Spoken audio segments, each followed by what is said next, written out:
एक छोटे से गांव में अहमद नाम का एक नौजवान रहता था।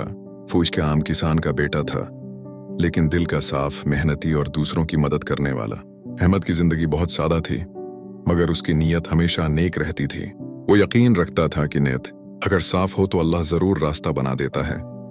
एक दिन गांव में खबर फैली कि शहर के एक अमीर ताजिर को अपने खेतों और माल की देखभाल के लिए किसी ईमानदार आदमी की तलाश है।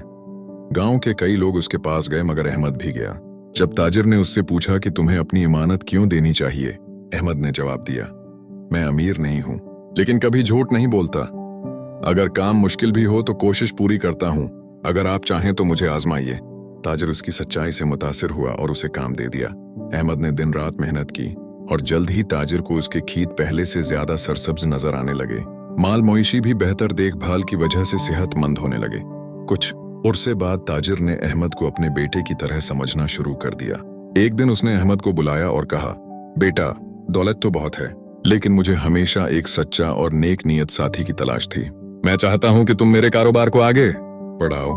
अहमद हैरान रह गया। वो जो एक आम किसान का बेटा था, आज अल्लाह की बरकत से ईमानदारी और नेक नीति की वजह से इज्जत और मकाम पा गया। उसने कहा, यह सब मेरी नहीं बल्कि अल्लाह की दीन है। अगर नीयत साफ हो और मेहनत खुलूस से की जाए तो हर मुश्किल आसान हो जाती है। अहमद की कहानी गांव के लिए सबक बन गई। लोगों ने सीखा कि झूठ और फरेब वक्ती फायदा तो दे सकते हैं, लेकिन असल कामयाबी नेक नीति और सच्चाई में है। अगर आपको ये सब आमूज कहानी पसंद आई तो चैनल को सब्सक्राइब जरूर करें, ताकि मजीद सबक आमूज कहानियां आप तक पहुंचती रहें।